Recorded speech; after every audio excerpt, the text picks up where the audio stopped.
This is Bishop Michael Burbidge, and you are listening to the Walk Humbly podcast. Welcome to the Walk Humbly podcast. We are recording on location at WorkCamp 2018 from Massaponax High School in Fredericksburg, Virginia. I'm Billy Atwell. I'm the Chief Communications Officer for the diocese and your co-host for this podcast. If you haven't already, please make sure you rate this podcast on iTunes, Google Play, or Stitcher, or wherever you're listening to it.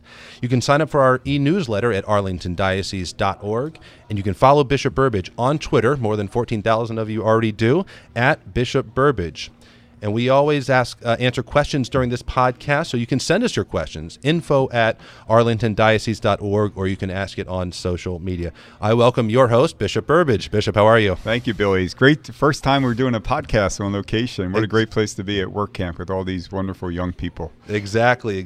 So, again, we're at WorkCamp, and we're going to have Kevin Bohli on in just a second to tell us a little bit more about the program and how expansive it is and how long it's been going on.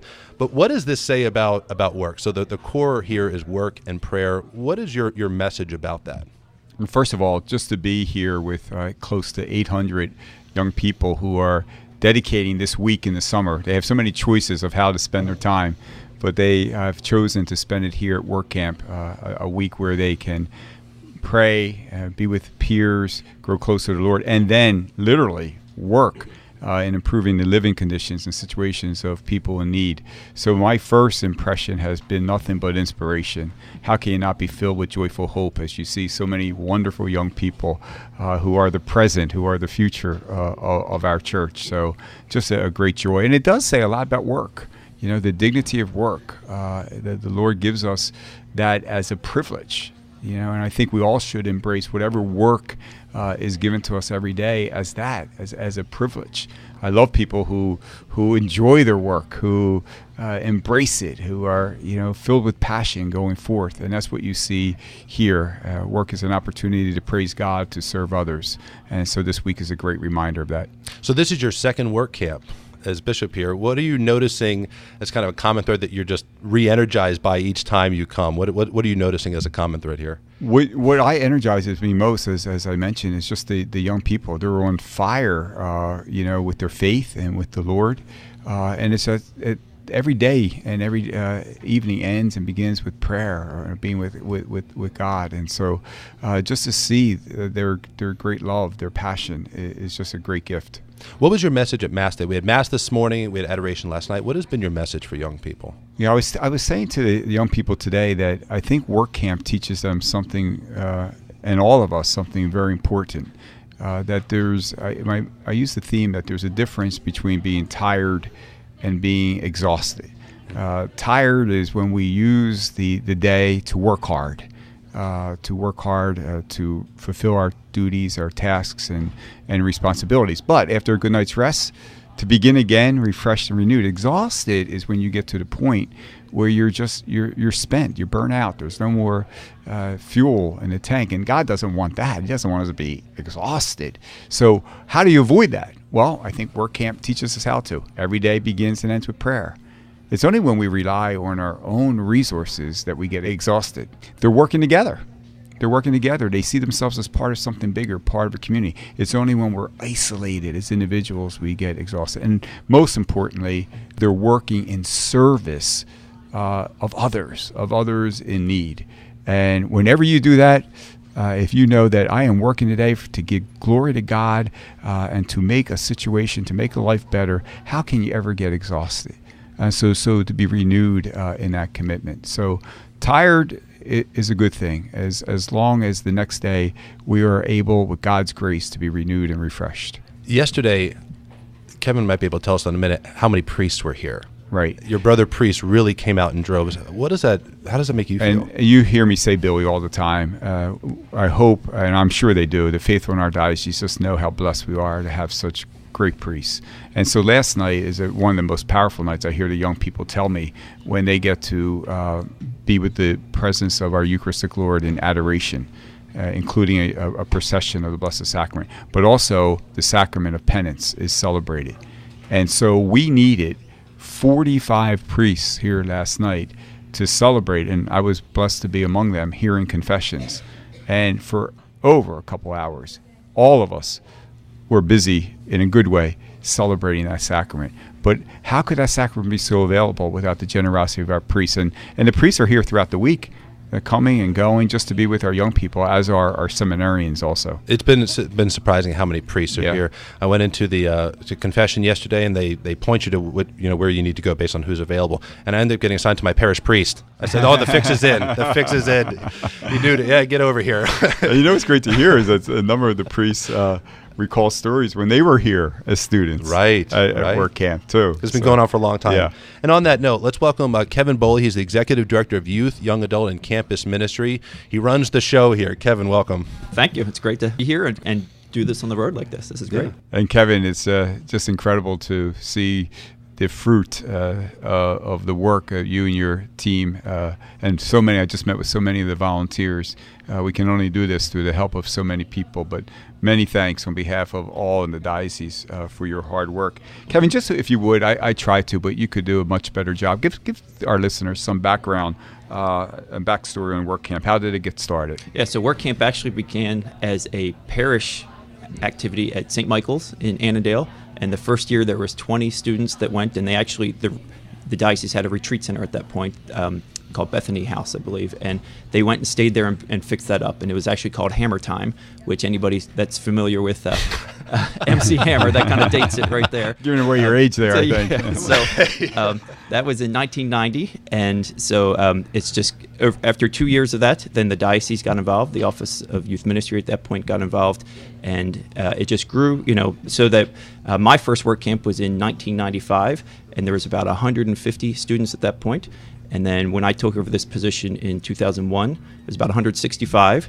And so since 2001, it's just gradually grown. And so this is our third or fourth year now with over 800 young people. But we could grow larger. We're just really limited by the size of the schools. And how great we have a high school, one of our high schools in the county, opening their doors to us, right? Yeah, this is amazing. I mean, just the fact that a public school is willing to allow us to come in and live here. And I mean, we literally take over every square inch of this school. And it's one of the biggest schools in the area. They don't build high schools much bigger than this.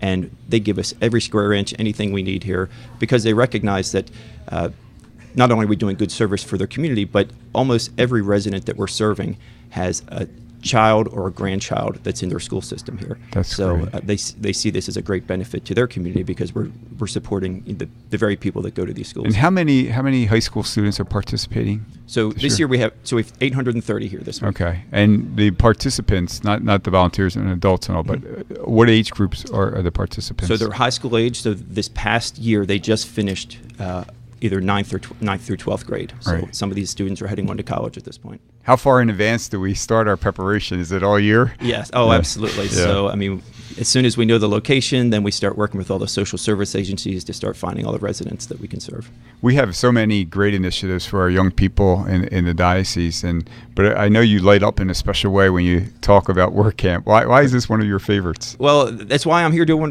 what I'm doing. I was an engineer working for the military, and I was invited to come here as a volunteer contractor, and that was back in 1995.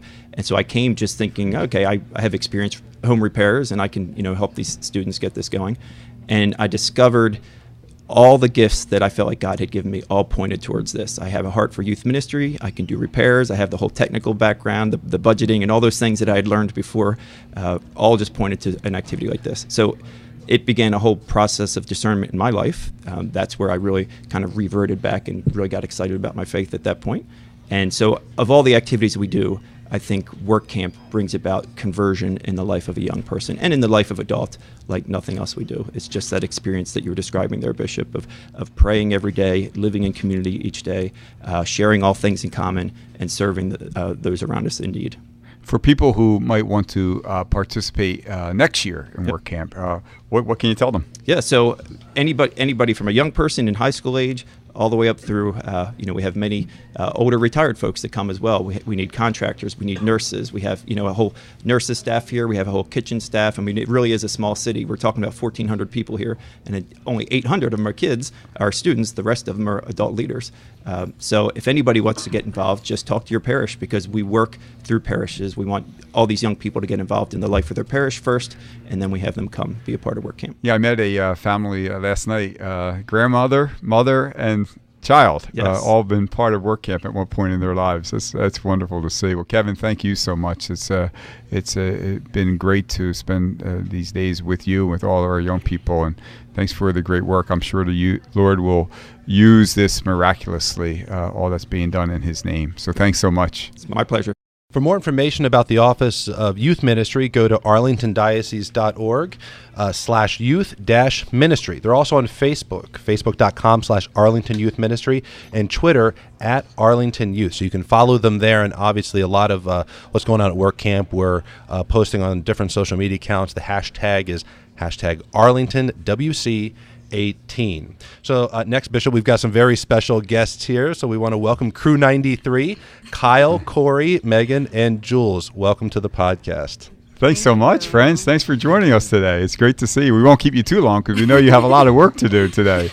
So how about, could you just tell me what parish you're from and whether this is your first or second or third WorkCamp? Kyle? I'm Kyle, and I'm from St. Veronica's Catholic Church, and this is my first year at WorkCamp. Great, Kyle. I'm Corey. I'm from St. Anne, and this is my second year at WorkCamp. Great, Corey. I'm Megan. I'm from St. Matthew's. I'm a local parishioner, and this is my 4th year at WorkCamp. Thanks, Megan. I'm Jules. I'm from St. Joe's Parish, and this is my 3rd year at WorkCamp. Great. Well, it's so great to have all of you. And if I could just ask you, what made you want to come to WorkCamp and give? I mean, you're really giving a whole week of the summer to this initiative. What made you want to do this? Any of you, feel free. I wanted to come here because oftentimes I think today we forget about the why. Why do we do things? And I wanted to ignite that why and further pursue a better relationship with God. And I think I'm already doing that, which is very encouraging. And I'm glad I have 2 more days because it just keeps getting better and better. Oh, that's great to hear, Kyle. Corey? Well, I came last year because, my brother has been coming to this, and my parents also wanted me to come, and I was kind of on and off last year, but now I'm happy I came again because I'm just really enjoying it. I love my crew. I feel like I'm getting closer to God every day, and it's just a great experience. I'm glad you're here also. Megan? I love WorkCamp because it lets me focus on service and showing God's love to our resident, and I also find myself throughout the school year and stuff, I get distracted and distant from God. Right. And WorkCamp allows me to kind of reignite that passion in my spiritual life. That's great to hear. Do you get to know the resident that you're working with too? Not in the past, not so much, but Right. this year we've been focusing on spending more time with her and hearing her stories that she has to share, which has been really amazing because she's had such an incredible life. Right, so you learn from the person that you're serving too. Yeah. And Jules, what made you want to come? WorkCamp. My entire parish were really close, and so they had told me WorkCamp is this amazing week. Your whole life is going to be changed, and so I was like, okay, I'll go. I want to be closer to God, and then I came, and it really does change your life. And adoration is such a powerful night, and so. Yeah, I'm glad I came. We're glad you came too. What impact? Well, you've kind of talked about what impact this has had on you, but is there anything in particular? Is there one thing about that has happened so far this week that really has helped to make it a great experience or change you in any way? You kind of mentioned Jules' adoration. I wonder if any of the other young people would have something to say. I would also say the camaraderie you find with your crew. This year I was really lucky. All of us are really lucky. We really work well together and get along. And so I can definitely see Christ in them, which is also just another great reason why I love WorkCamp. That's great. That connection, right? It reminds us that we're part of something bigger, right? We're part of a community, and we work side by side as brothers and sisters. That's always a great reality. It's really hard to pin it down to one moment because this whole week has been so incredible and so amazing, and I'm very blessed to be here. But I gotta say, if there's one thing that really sort of changed my perspective, it would be, I think, the introduction the first night, and it really showed me how acceptable it is here to be enthusiastic for Christ, because everybody is. And so what happened was Kevin Bohli was introduced, and everybody lost their minds. Everyone was like, he's a rock star. And I was like, what? Because you would have thought NBA, it was amazing. And then it's just inspired me to be so much more enthusiastic about my faith, and it's been amazing because I feel so much more open and so much better because of this experience. That's great, and to be able to express that, right? To express that enthusiasm for our faith, and not to hold it in. God doesn't want us to hold it in, does He? He wants us to enthusiastically share that faith, not just this week, but when you go back to school and with your friends. Corey, anything for you?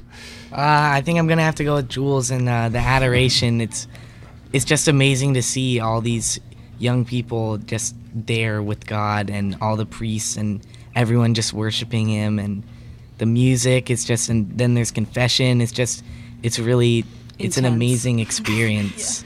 Just to like know that His presence is there, and you can be with Him and have your own time with Him. It's incredible. What amazes me about that experience is that, I want to just so our listeners have an idea, about 5 minutes before the adoration actually begins, for the 20 or so minutes before that, you are all hooting and hollering and dancing and singing and all those things, and enjoying each other.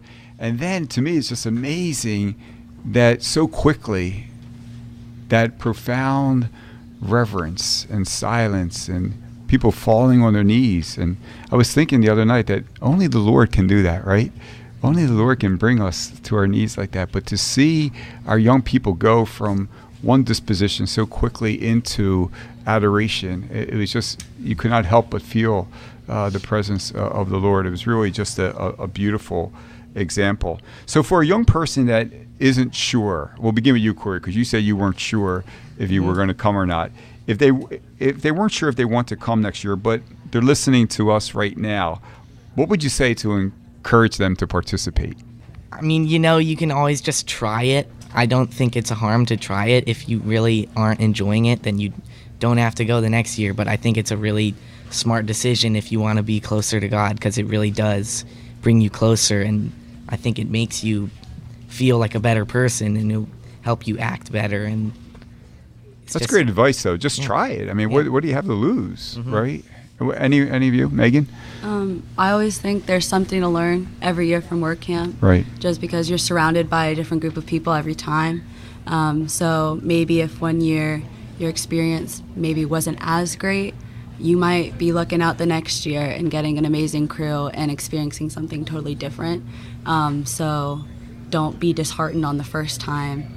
Just give it another shot as well. Good. That's great advice. That's great advice. Maybe just one more question, because I know you have to get to work. But there's something on Friday called Celebration Day. Yes. Do any of you've been here the longest, Megan, so you can tell us what that is. Okay. So on Friday, we invite your residents over to home base. And if they choose to come, they don't have to. Maybe they're busy. But if they come, you share in lunch with them. And then we all head over to the program room for one last final hoopla, if you will, just to celebrate all the work we've done and the amazing community we've created that whole week. And residents also get the opportunity to speak some of their own words about the joy or their experience that they've had with WorkCamp, and get to voice their own things. That must be powerful to hear from them. Yes, it is. Yes.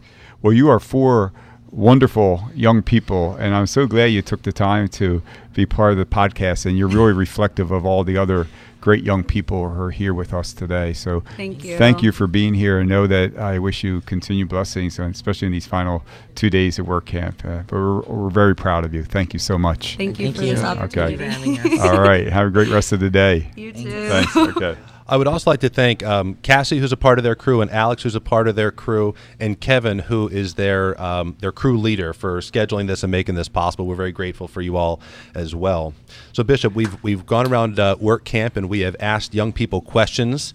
I think you're going to enjoy these. I think these are really good. Some are serious, and some are not as serious. That's good. You're forewarned. So you were asking them during? Yeah, like when they were eating, I would just go ask them, do you have any questions for the Bishop, and so on. So the first is, does the bishop get security guards from Rudy at St. Anthony of Padua Parish? So do you have any armed guards walking around with you? He hasn't noticed how I've been working out and how I don't look so strong. I don't need security guards anymore. No, I'm only kidding. No security guards, but I'm in the company of many great people who are watching over me, I'm sure. Absolutely right. Yeah. The second one is, do you enjoy roller coasters? Wow, that's a summer question. Yeah, actually, I actually do. That's why I've been such a great uncle for my nieces and nephews, because my brother and other family members do not. So it was always I who had to do the roller coasters and the scary ride. Now I'm finding out the older I'm getting, the less I'm enjoying it.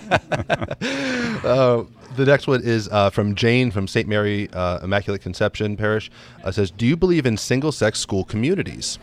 Yeah, I do. I think that single-sex school communities have a very defined purpose, and you sometimes look to research and to data, and there's research to support that. As far as how people learn differently in single-sex schools. I don't think one's better than the other. I mean, I think there's advantages to, men and women, young men and women being together. But absolutely, I hope that single-sex education is something that we continue as an option and allow our research to help parents to make the right decision there. Very good. So Becky from Our Lady of Hope Parish says, why have you switched to Our Lady of Hope's parochial vicars to St. Timothy's twice in a row? Oh boy, Becky's not mad at that. She's upset with the transfer, huh? Well, I've only done it once. Okay. So she wants to know why. She needs answers. Well, that's a good question, actually. This is time of year. In fact, this week some of our priests are moving from their current assignment to a new assignment, and that's just required sometimes. Things change in the diocese. Priests retire. Sometimes there's sickness, and there becomes a gap where you have to fill, and it's like a domino effect. If you make this move, then there's another move. But I have to say, all of our priests are every priest I asked to move to a new assignment without ever hesitating said to me, "Absolutely, Bishop. Wherever you need me, wherever God wants me to go, I'm willing to go." And that's actually what we promise when we're ordained. We promise obedience. Lord, wherever you need me, I will go. I will say yes. But just to Becky, I will always say, I never get upset if people are kind of like, "Bishop, why did you have to transfer my priest?" I think I would only get upset if they thanked me for changing their priest. That's good. You don't get too many of those. Right. And I would refer listeners to our last podcast when we talked a little bit about transfers. What do you consider in making a transfer? So if you're interested in that topic, you can go back to our last podcast and listen to some of that. So Abby, who's 15, we didn't get her parish, but she's asked, what is your advice for living out your faith as a teen in 2018? It's different now than it was, many years ago. So what do you recommend for teens now? Well, for teens now, because you're right, Billy, their lives are so different, and they're surrounded with so many temptations, so many untruths. They live in a world where the social media we're both of us are big fans of technology and social media, but we know that it only has a purpose to the extent that it leads to good and doesn't control us or consume us or take away. So a couple things then in answer to that question would be, allow nothing that you're doing, including your connectedness with social media and all, to take priority over your personal and intimate relationship with God. Nothing can replace that. And so I think the first advice I have to give our young people is to find a way each day to carve out some time for silence in their lives where they can just be alone with God in their prayer and their thoughts and allow Him to speak to them. They have to stay connected. Surround themselves with good friends. Friends who are not going to lead you down the wrong path, but friends who are going to appropriately challenge you and help you, challenge you to become the person that God wants them to be. And I see that happening here at WorkCamp. These are all young people who are alive in the faith, who want to serve, and they're helping each other. So I think it's really important to breathe that kind of air with each other. And I would also say to our young people, And don't get frustrated. Sometimes your faith is not as strong as you want it to be, and sometimes you feel a little dry. Don't panic. It's okay. That's part of the faith journey. And don't give up on yourself. Sometimes as young people, my, oh my, they have so many temptations that sometimes they fall and they make a bad decision. Don't get frustrated. God never gives up on you. And so I just beg our young people never to give up on themselves, to know that God is always with them, will never leave them, will always stand ready to forgive and to embrace them. I want to follow up on the point you just made about silence especially. I've talked to a lot of young people over the last day or two, and I think the adoration is the most appealing component. And if you were to go into society and do man-on-the-street interviews and say, what do you think kids would like the most? Music and celebration, or kneeling quietly on a gym floor for an hour and then confessing their sins to someone that they've maybe never met. That would not be the one people would pick. They wouldn't think that would be the best, the thing they've favored the most. Why do you think it is that they've enjoyed that? Is it because it's in such stark contrast to the rest of life, or? Well, yeah, I agree with you. And we just heard our guests just say the same thing. Exactly. And they're talking to you and I in the hallway about how much that adoration means to them. I think the fact that, I think in many of their lives, and we see it in society, that sense of the reverence has been lost. Mm-hmm. The sense of the divine has been lost, and when they engage it, when they encounter it, they understand that this is real, that the Lord is in our midst, and they sense it. And literally, we saw them last night, just falling to their knees, just staring and allowing God to look at them. It was just so beautiful. So I think the silence is such a great gift for them, the reverence, and I think they've talked to us about it. They've come away knowing that God says something to their hearts. Why? Because they allowed Him to speak. They gave God that time. Whenever we do that, God will respond. That's beautiful.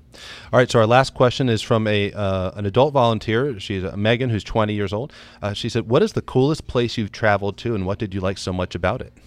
Wow, that's a great question. So I guess I should say WorkCamp, right? Yeah, Fredericksburg, Virginia it is. All right, next question.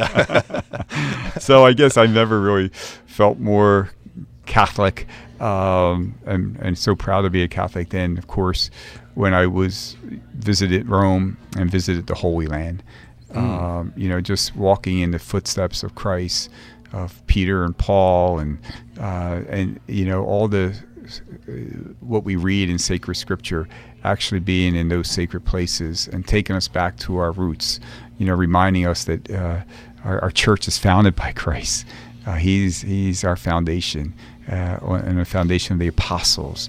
And you just feel like, wow, we're part of this one holy Catholic and Apostolic Church, and to visit the sites and the sacred places is, just something that you'll never forget. So I think the great privilege of, being in Rome, being in the Holy Land have been my greatest visits. Very good. And before you finish, Bishop, I just want to remind everybody that's listening that WorkCamp and the other work of the Office of Youth Ministry is funded by the Bishop's Lenten Appeal. That is such a critical appeal, and this WorkCamp is such a perfect example of why that appeal is so important, because the funds are used to help those who are most needy, and that's what we do here. And there are a lot of volunteers, but there is a cost to this, and it's funded because of their generous people in our diocese who make this possible. Well, I'm glad you said that, because we have appropriately thanked Kevin and the Youth and Young Adult Ministry Office and our volunteers and adults who are here. But we really do need to thank our listeners too. Because of their generosity, we can carry out this ministry and so many other beautiful ministries in our diocese. So thanks to all of you, dear friends. Bishop, any final thoughts, and if you'd send us off with your blessing? No, but I would guess one final thought would be for our listeners. And sometimes we see so much wrong in our society and so many things we have to do in our church to better evangelize and all too. But don't lose hope. Being here with these young people this week is also a powerful reminder that we have many reasons to be filled with joyful hope as a church, especially as we see the love that our young people have for God, and how much they want to serve others. And so we have every reason to be hopeful. So, we know what the problems are, but let's not forget the blessings also. Very good. So I ask God's blessing to come upon our young people as they continue this work camp, to watch over them and bless them in their service of others. The theme that they have chosen for this week is also the name of our podcast, but most importantly, it's our prayer that we will have the grace every day to walk humbly with our God. Thank you for listening to the Walk Humbly podcast. Make sure you check out more episodes on iTunes, Google Play, and Stitcher. You can follow me on Twitter at Bishop Burbidge, where I offer spiritual reflections each morning in the gospel and share photos and updates of what is going on in the Diocese of Arlington. Stay up to date with news, event information, inspirational content, and more by subscribing to our e-newsletter at arlingtondiocese.org.